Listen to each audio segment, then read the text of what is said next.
नमस्कार दोस्तों, स्वागत है आपका स्टडी फॉर सिविल सर्विसेज में। वीडियो को पूरा देखिए। कोई भी आपका फीडबैक है, कोई सजेशन है, तुरंत वीडियो में कमेंट करके जरूर बताइए। अच्छा लगे तो वीडियो लाइक जरूर कर लीजिए और ऐसे वीडियो लगातार फ्री में पाने के लिए चैनल को तुरंत सब्सक्राइब कर लीजिए और बेल आइकन को जरूर टैप कर लीजिए ताकि आगे भी सारे वीडियो आपको मिलते रहे। यूट्यूब में फॉलो करते हैं तो प्लीज ये वाला फ्री टेलीग्राम चैनल जरूर ज्वाइन कर लीजिएगा। सारे नोटिफिकेशन, सारे अपडेट यहीं पे आते हैं, ध्यान रखिएगा। स्टडी फॉर सिविल सर्विसेज का कोई भी पेड ग्रुप अगर आपको ज्वाइन करना है तो सिर्फ 856488053096908523860455 यही नंबर है हमारे, सिर्फ जहां पे कॉल या व्हाट्सएप कर सकते हैं। इंस्टाग्राम पे हमारा पेज जरूर फॉलो कर लीजिएगा, स्टडी फॉर सिविल .सर्विसेज है। ट्विटर पे हमको जरूर फॉलो कर लीजिएगा, @study for civils है। सारे क्वेश्चन अटेम्प्ट करिए और स्कोर अपना तुरंत कमेंट करके बताइए। दोस्तों नमस्कार, स्टडी फॉर सिविल सर्विसेज में आप सभी का स्वागत है। जूनियर असिस्टेंट एग्जाम जो आपका अपकमिंग है उसके लिए हम पेड क्विज लगातार देख रहे हैं। अगला वीडियो यहाँ पे देख लेंगे।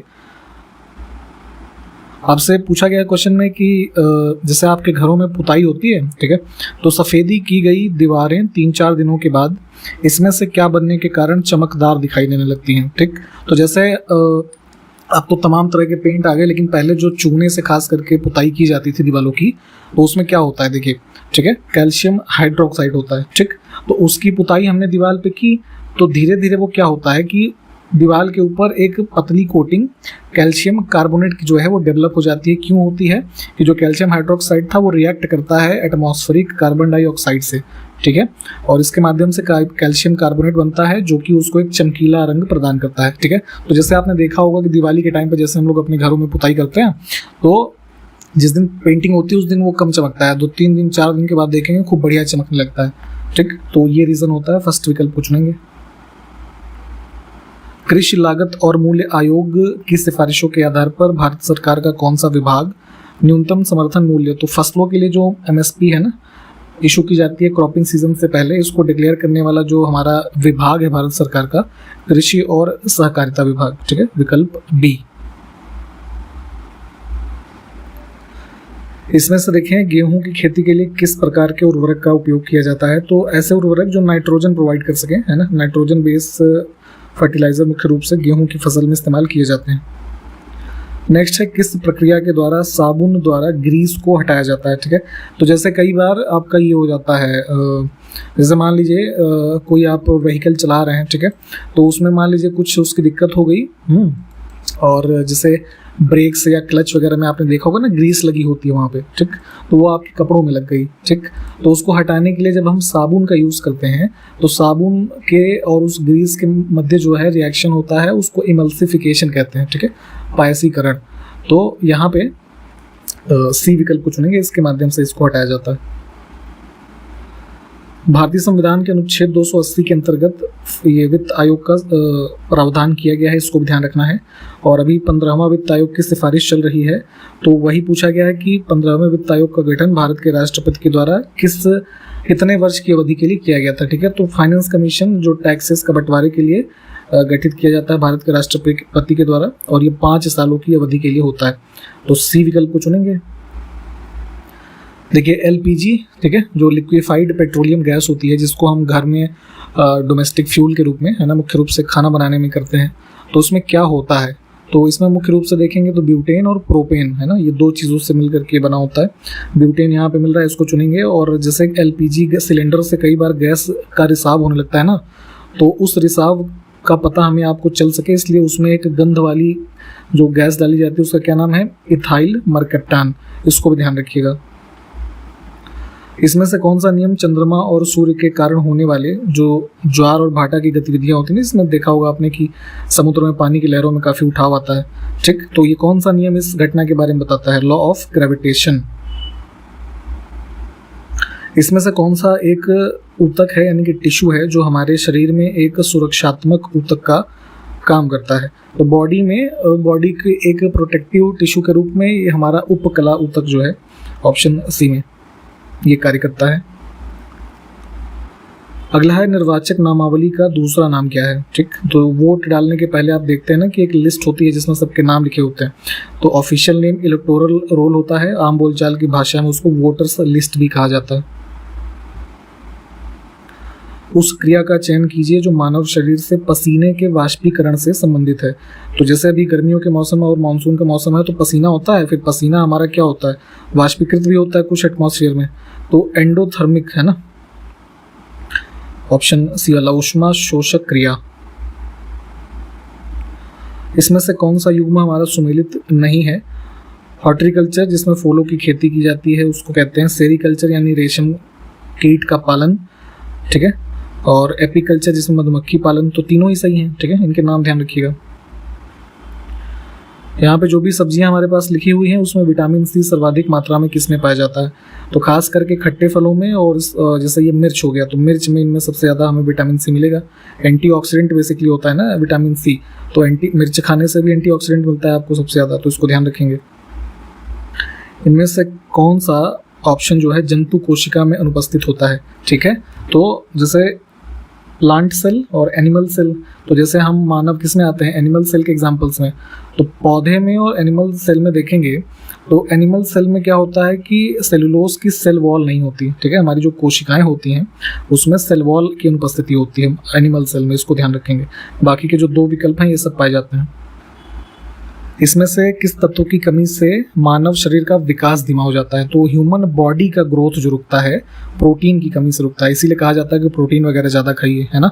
तो जैसे दाल वगैरह हो गया, इसलिए इन सबको अपने डाइट में हम लोग इंक्लूड करते हैं। इसमें कौन सा तत्व बायो फर्टिलाइजर के रूप में इस्तेमाल होता है, ठीक है, या उसका स्रोत है? तो जैव उर्वरक होता है अजोला, ठीक। मानव शरीर में प्रोटीन का पाचन किस अंग में शुरू होता है? तो प्रोटीन का डाइजेशन स्टार्ट होता है आमाशय से, स्टमक। इसमें देखिए मानव शरीर के जो निम्नलिखित अंग हैं कौन सा उसमें सबसे मजबूत होता है? तो हमारे जो दांत होते हैं, ठीक है, तो जो outer part of white colour का देख रहे हैं, ठीक है, इसको बोलते हैं इनामल, ठीक है, ये सबसे जो है यहाँ पे मजबूत पार्ट होता है। मानव लार, जो हमारे आपके मुंह में लार बनती है, ठीक है, इसमें से किसके पाचन में मदद करती है?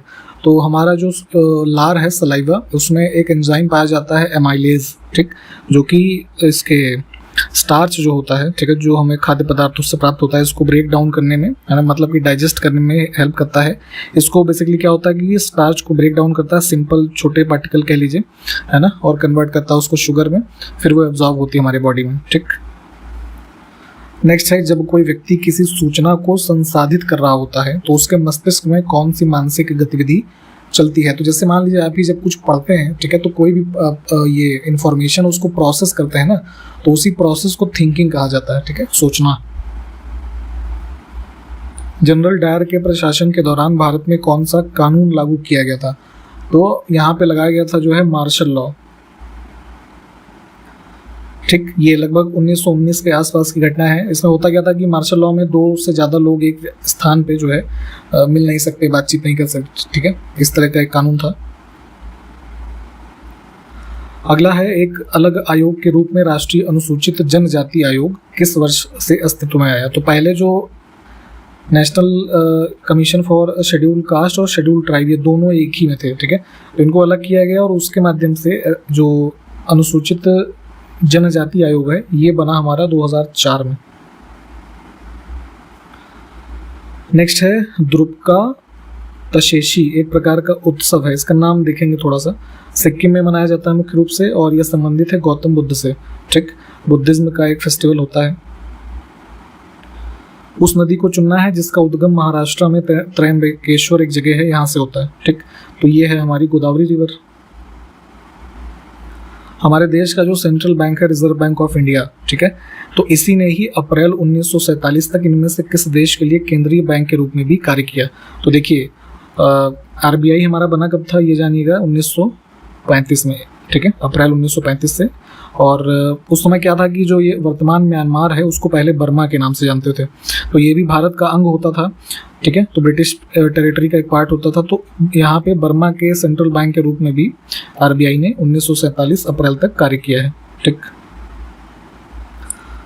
भारतीय राज्यों पर अंग्रेजी प्रभुत्व स्थापित करने के लिए किसने प्रशासन में सहायक संधि प्रणाली का सूत्रपात किया? तो यहाँ पे ब्रिटिश टाइम पीरियड में लॉर्ड वेलेस्ली ने जो है सब्सिडरी अलायंस का एक कॉन्सेप्ट स्टार्ट किया था।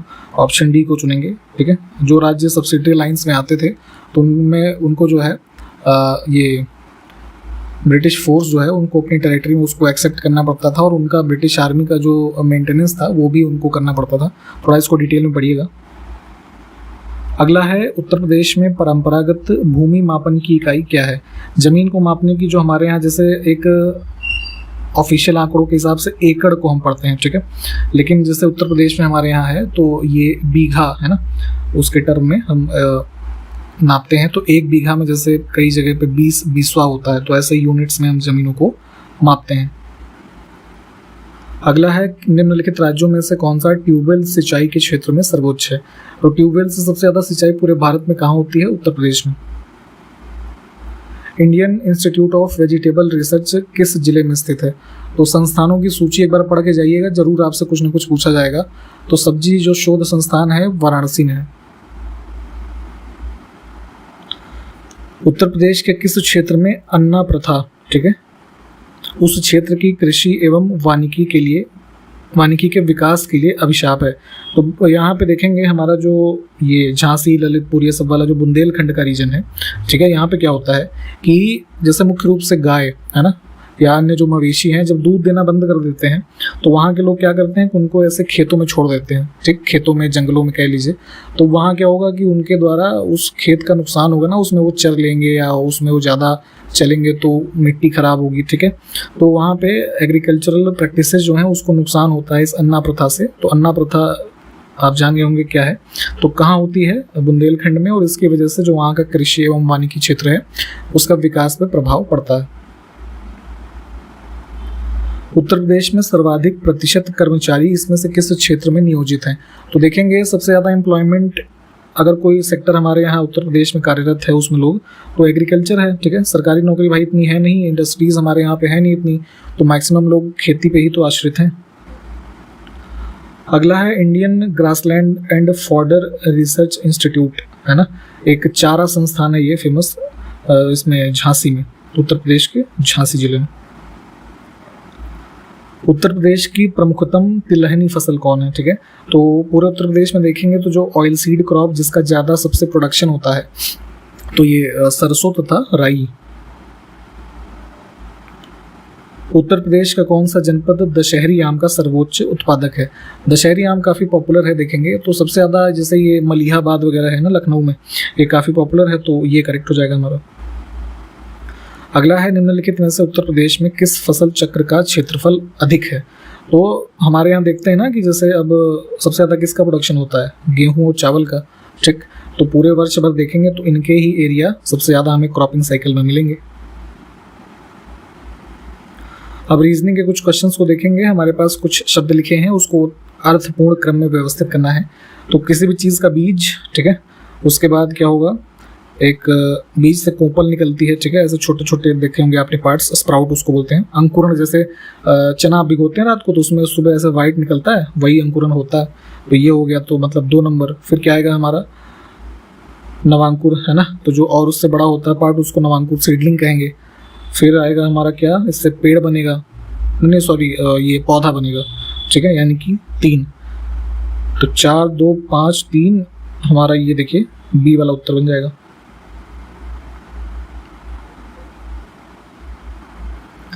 एक सीरीज है, क्वेश्चन मार्क की जगह पे क्या फिल होगा देखना है।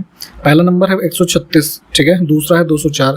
तो 136 का आधा, ठीक है, वो 136 में ही ऐड करेंगे तो 204 आ जाएगा। ये इस तरीके से सीरीज बन रही है। फिर 204 के आगे 306 है, तो 204 का आधा 102, ठीक, 102 को 204 में जोड़ा तो 306 आ गया। फिर इसी तरीके 306 का आधा कितना हो जाएगा? 153, है ना, तो उसको ऐड करेंगे तो हमारा कितना आंसर आ जाएगा? 459। अगला क्वेश्चन है, एक निश्चित कूट भाषा में कॉइन शब्द को 61, 59, 28 लिखा जाता है, मिंट को ये लिखा जाता है, तो हीरो को क्या लिखा जाएगा? लॉजिक ये है कि सी का कोड होता है नंबरिंग में 3, तो 3 दूनी 6 हो गया, इसको डबल किया गया है। फिर ओ का कोड होता है 15, तो 15 को एज इट इज़ लिख दिया गया है। आई का कोड हमारा होता है 9, तो आई को भी उन्होंने ऐसे लिख दिया है। एन का कोड होता है हमारा 14, तो 14 दूनी 28, यानी कि पहला और आखिरी पद जो है ये डबल हो रहा है, ठीक। वैसे ही मिंट में भी लॉजिक है, तो हीरो के लिए हमारा कोड है यहाँ पे ऑप्शन बी में। देखिए रीजनिंग के जो क्वेश्चंस हैं प्लीज उनको सॉल्व किया करिए। एक निश्चित कूट भाषा में प्लांट के लिए ये कोड है, तो लॉजिक इसमें क्या है, बेसिकली पी का अगला लेटर क्यू, ठीक, एल का अगला लेटर क्या होगा? एम, ए को इन्होंने एज इट इज लिख दिया है, फिर अगला लेटर यहाँ पे एन है, ठीक है, तो प्लांट में तो एन का एक लेटर माइनस हो रहा है, ठीक है, एम आ जाएगा, और टी का एक लेटर माइनस होगा तो क्या आ जाएगा, एस। तो वैसे ही ट्री के लिए यहाँ पे ये कोड है, तो यहाँ पे श्रब के लिए क्या होगा, तो सी विकल्प इसमें हमारा उत्तर बन जाएगा। एक सीरीज फिर से है A B Z B C Y. तो देखिए यहाँ पे लॉजिक एक तो ये वाला है कि अंतिम लेटर माइनस में हो रहा है, जेड वाई एक्स डब्ल्यू, फिर क्या आएगा हमारा वी, ठीक। तो दो ऑप्शन तो ऐसे कट गए। फिर आगे से देख लेते हैं कोड, है ना। तो ए बी सी डी मतलब ये वाली सीरीज कंटिन्यू चल रही है, तो यहाँ पे ई ही आएगा, है ना। बी के बाद सी, सी के बाद डी, डी के बाद ई, तो ई के बाद एफ, तो ई एफ वी, यहाँ पे सी विकल्प हमारा करेक्ट है।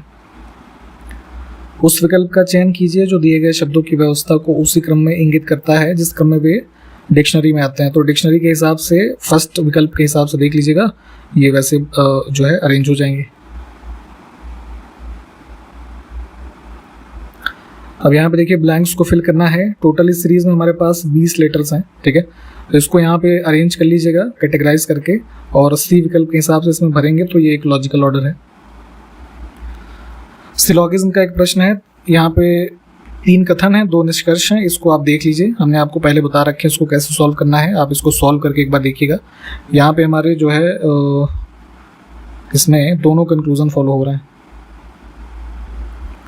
अब कुछ हिंदी के प्रश्नों को देखेंगे। बाल चित्रण में कौन सा कवि श्रेष्ठ है, ठीक है। तो बेसिकली जो सूरदास थे हमारे, श्री कृष्ण के बाल रूप से बहुत प्रभावित थे, और उसी क्रम में इन्हें बाल चित्रण में सबसे उत्कृष्ट माना गया है। तो विकल्प हम बी को चुनेंगे। यहाँ पे हमारे पास जो शब्द लिखे हैं उसमें से एक वचन बताना है, ठीक है।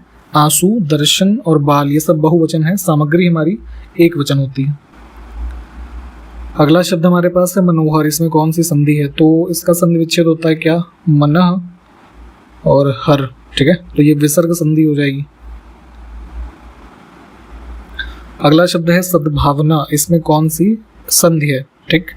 तो ये होता है सतधन भावना, ठीक। तो व्यंजन संधि इसमें चुनेंगे हम। इन जितने भी संधियां हम देख रहे हैं, समास, ठीक है, या रस, ठीक, इनके बारे में प्लीज़ एक बार रिवाइज कर लीजिए, एग्ज़ाम बेहद नज़दीक है, और है ना, ऐसी लापरवाही से काम नहीं चलेगा। अगला शब्द है नर तथा नारी में कौन सा समास है, ठीक। तो यहाँ पे जैसे नर और नारी में क्या हो रहा है, दोनों हमारे जो पद हैं वो प्रधान है, ठीक। तो इस प्रकार के हमारे जो युग्म शब्द होते हैं, कह लीजिए द्वंद्व समास होता है इसमें, जैसे माता पिता, नर नारी, है ना। तो यहाँ पे ये इसका एग्जाम्पल हो जाएगा। अगला देखें, हिंदी किस भाषा परिवार की भाषा है, ठीक है। वर्तमान हिंदी जो आप बोलते हैं, ठीक। तो यहाँ पे भारूपीय जो हमारा एक कैटेगरी बनी है, ठीक। तो ये देखेंगे विश्व का सबसे लगभग बड़ा भाषा परिवार माना जाता है, जिसमें जैसे हिंद यूरोपीय कई भाषाएं इसमें शामिल हैं, जैसे कि हिंदी, उर्दू, अंग्रेज़ी, फ्रांसीसी, जर्मनी, है ना, ये सभी इसी कैटेगरी में आती हैं। तो ध्यान रखिएगा इसको, थोड़ा इसके बारे में चाहें तो डिटेल में पढ़ सकते हैं। अब इसमें हमको जातिवाचक संज्ञा बताना है, ठीक। तो एक ही जो है शब्द से, है ना, उस जाति या कह लीजिए उस प्राणी वर्ग के सभी वस्तुओं का जो बोध होता है, तो उसमें आप जातिवाचक संज्ञा कह सकते हैं उसे। तो यहाँ पे जैसे नदी शब्द है, ठीक। तो सारी नदियों का भाव उससे हमें मिलता है, तो नदी को हम चुनेंगे। इसमें देखें लिंग कितने प्रकार के होते हैं ये बताना है। तो जैसे इंग्लिश में आप जेंडर पढ़ते हैं, ठीक। तो अब यहाँ पे देखिए 2 चीज़ें हैं। हिंदी भाषा की अगर हम बात करें तो उसमें 2 प्रकार के लिंग माने जाते हैं, पुल्लिंग और स्त्रीलिंग, ठीक है। लेकिन वहीं पे जैसे इसमें हम संस्कृत में देखते हैं तो वहाँ पे नपुंसक लिंग को भी पढ़ा जाता है। तो ये क्लासिफिकेशन थोड़ा ध्यान रखेंगे। यहाँ पे फिलहाल हम 2 को चुन के आगे बढ़ेंगे। इसमें से शुद्ध वर्तनी का चयन करना है। आविष्कार किसी वस्तु का होता है, आप जानते हैं पहली बार, ठीक। तो उसको किस प्रकार से आविष्कार को शुद्ध रूप से लिखेंगे, तो विकल्प बी में जो लिखा है ये सही होगा। एक शब्द है हमारे पास विधि, ठीक। इसका विलोम बताना है। तो विधि मतलब कि कानूनी रूप से या फिर किसी भी चीज़ का एक व्यवस्था, है ना, एक ढंग हो, एक प्रणाली हो, उसको विधि कहते हैं, ठीक है। यानी कि जिस चीज़ की करने की अनुमति दी जा रही है। लेकिन वहीं उसके विपरीत निषेध वर्ड जो होगा, यानी कि वैसा कुछ करने के लिए मनाही हो, ठीक। तो विधि का विलोम हमारा निषेध होता है। अगला शब्द है स्वतंत्र, इसका विलोम बताना है, ठीक है। स्वतंत्र मतलब आप आज़ाद हैं। अगर आप किसी के अधीन हैं, ठीक है, तो आप मतलब गुलाम हो गए, तो उसके लिए हम परतंत्र शब्द को इस्तेमाल करते हैं। अगला शब्द हमारे पास है, एक शब्द बताना है किसके लिए, जो कहा न जा सके। ठीक है, ऐसी कोई बात जिसको व्यक्त न कर पा रहे हो आप, है ना, कथन उसके बारे में न बना पा रहे हो, अकथनीय है ना, उसको कहेंगे हम, विकल्प सी। अगला शब्द है हमारा निर्वासित, इसमें प्रत्यय बताना है। मूल शब्द हमारा इसमें क्या है, निर्वास। ठीक, तो निर्वासित, तो इत प्रत्यय इसमें लगा हुआ है। अगला है जलज शब्द किस प्रकार का शब्द है। ठीक, तो देखिए जल धन ज, इससे बनकर मिल करके बना है जलज, जो कि है ना कमल के बारे में भी इसको हम इस्तेमाल करते हैं। तो होता हो क्या रहा है, ऐसे शब्द जो दो या दो से अधिक शब्दों के योग से बने होते हैं, तो योग रूढ़ शब्द हम उन्हें कहते हैं, जो किसी अन्य शब्द का बोध कराते हैं हमें। ठीक, तो विकल्प सी को चुनेंगे।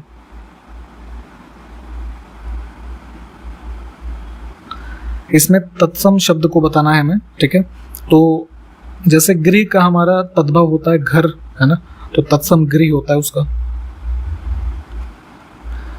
अगला है थोड़ा जानने वाला, कोई व्यक्ति हो जिसको किसी भी चीज़ की कम जानकारी हो। ठीक है, तो ऐसे व्यक्ति को हम कहते हैं जो है अल्पज्ञ। ठीक, और जो सब कुछ जानता हो या बहुत कुछ जानता हो वो बहुज्ञ, है ना, सब कुछ जानने वाला, सर्वज्ञ, ये सब शब्द होता है। तो इसमें देखिए डी विकल्प हमारा करेक्ट है। अब कुछ कंप्यूटर के क्वेश्चंस को देखेंगे। पर्सनल कंप्यूटर किस पीढ़ी से संबंधित है, तो हमने जनरेशन्स 1 से लेकर 5 तक की बता रखी हैं, इसको पढ़ के जाइएगा।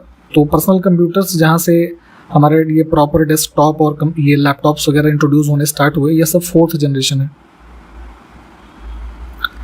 अगला देखिए निर्वात ट्यूब का उपयोग कब हुआ, तो हमने पहले भी बताया है, जैसे 5 जनरेशन्स की हमने बात की कंप्यूटर की। ठीक, तो प्रोसेसिंग या कह लीजिए मेन प्रोसेसर के रूप में जो हमारी टेक्नोलॉजी इसमें यूज़ हुई, तो पहले जनरेशन में निर्वात ट्यूब, है ना, जो कि सबसे पहले 1904 में डेवलप हुआ पहली बार, ये भी फैक्ट ध्यान रखिएगा। ठीक है, लेटर ऑन इसको 1940 जो है 1955 के मध्य जो फर्स्ट जनरेशन कंप्यूटर्स बने वो सब वैक्यूम ट्यूब आधारित थे। ठीक है, सेकेंड जनरेशन कंप्यूटर हमारे ट्रांजिस्टर पे आधारित थे। थर्ड जनरेशन कंप्यूटर हमारे इंटीग्रेटेड सर्किट यानी जो आईसी चिप्स है उस पर आधारित थे। फोर्थ जनरेशन जो है माइक्रो प्रोसेसर पे आधारित है। ठीक है, 5th जनरेशन किस पे आधारित है, जरा ये आप कमेंट करके बताइए हमें। पहला विद्युत कंप्यूटर जिसका नाम था एनियाक, इसको किसने बनाया था, तो जो है सबसे पहली बार एनियाक को अनवील किया गया है ना 1946 में, इसको भी ध्यान रखना है। जे प्रेस्पर एकर्ट और जॉन डब्ल्यू मॉचली। ठीक है, विकल्प सी में इनको इसका श्रेय जाता है बनाने का। एनियाक का कई बार फुल फॉर्म पूछ लेते हैं कि क्या होता है। ठीक है, तो electronic numerical integrator and computer. ठीक, इसको ध्यान रखना है। कंप्यूटर शब्द हमारा जो है कंप्यूट से मिल करके बना है, तो कंप्यूट का मतलब क्या होता है। ठीक है, तो मुख्य रूप से सबसे पहले जब से इसका कह लीजिए डेवलपमेंट किया गया, तो गणनाओं को करने के लिए, है ना, बहुत लंबे लंबे जो कैलकुलेशंस होते थे जो ह्यूमन ब्रेन की बस की बात नहीं है, उन सब पर्पज से किया गया। तो कैलकुलेशन जो है ना, सी विकल्प, कंप्यूट का मतलब कैलकुलेट करना, गणना करना। अब है कि पहला कंप्यूटर किसके द्वारा बनाया गया था, फादर ऑफ कंप्यूटर के रूप में भी जानते हैं इनको, कौन है, चार्ल्स बेबेज। ठीक, तो जरा ये बताइए कि जो इनके द्वारा कंप्यूटर बनाया गया था वो किस वर्ष में बनाया गया, जरा कमेंट करिए। तो ब्लेज पास्कल किस देश के गणितज्ञ थे। ठीक, कंप्यूटिंग की दुनिया में इनका भी काफ़ी नाम पॉपुलर है, और अगर बात करें तो ये जो है फ्रांसीसी थे। ठीक है, ऑप्शन डी। भारत में निर्मित प्रथम सुपर कंप्यूटर को क्या नाम दिया गया है, ये शायद हमने पहले बता रखा है आपको कि हमारे सुपर कंप्यूटर की जो सीरीज है वो परम नाम से है। निम्नलिखित प्रकार के कंप्यूटरों में से सर्वाधिक शक्तिशाली कौन सा है, तो शक्तिशाली इन द सेंस कि एक पर्टिकुलर यूनिट ऑफ टाइम में सबसे ज़्यादा कैलकुलेशन डेटा की कौन सा कंप्यूटर कर सकता है। ठीक है, बाकी ये मूवी देखना, गाने सुनना, ये सब नहीं है ना, कंप्यूटेशन के रेफरेंस में कि हर सेकंड या हर मिनट कितनी डेटा को कोई कंप्यूटर प्रोसेस कर रहा है, तो उस रेफरेंस में सबसे ज़्यादा जो पॉपुलर हैं कौन से, हमारे सुपर कंप्यूटर्स। अब इसी में एक चीज़ ये भी जानते रहिए कि इस समय विश्व में जो सर्वाधिक शक्तिशाली सुपर कंप्यूटर है उसका क्या नाम है, फ्रंटियर। ठीक, और किस देश का है, यूएसए का, इसको भी ध्यान रखना है। इसके बाद दूसरे नंबर पे भी अगर मान लीजिए पूछते हैं तो फुगाकू नाम है उसका, वो किसका है, जापान का। मेन फ्रेम या सुपर कंप्यूटर में एक्सेस करने के लिए जो यूज़र है उसको अक्सर किसका उपयोग करना पड़ता है? तो सुपर कंप्यूटर बेसिकली कोई छोटा कंप्यूटर नहीं होता, काफ़ी बड़े आकार के कंप्यूटर्स होते हैं, डिवाइसेस लगे होते हैं, तो उसमें टर्मिनल जुड़े होते हैं, छोटे छोटे कह लीजिए स्मॉल यूनिट ऑफ कंप्यूटर, उसको यूज़ करना पड़ता है अगर आप उसको एक्सेस करना चाहते हैं। सुपर कंप्यूटर का इसमें कौन सा उदाहरण है? ठीक है, तो यहाँ पे जो 3 नाम लिखे हैं ये 3 के तीनों ही हमारे सुपर कंप्यूटर्स हैं। एक बार जो टॉप 10 विश्व के सुपर कंप्यूटर्स हैं उनकी लिस्ट सर्च करके देख लीजिएगा, और अभी 2 हमने आपको बता ही दिए थे। ठीक है, तो इसी के साथ यहाँ पे इस वीडियो को हमने कंप्लीट किया है। सारे क्वेश्चंस को देखें फिर से, और रीजनिंग के क्वेश्चंस को प्लीज़ प्रैक्टिस कर लीजिएगा। हम इसको कंटिन्यू करेंगे अगले वीडियो में। तब तक के लिए नमस्कार, जय हिंद।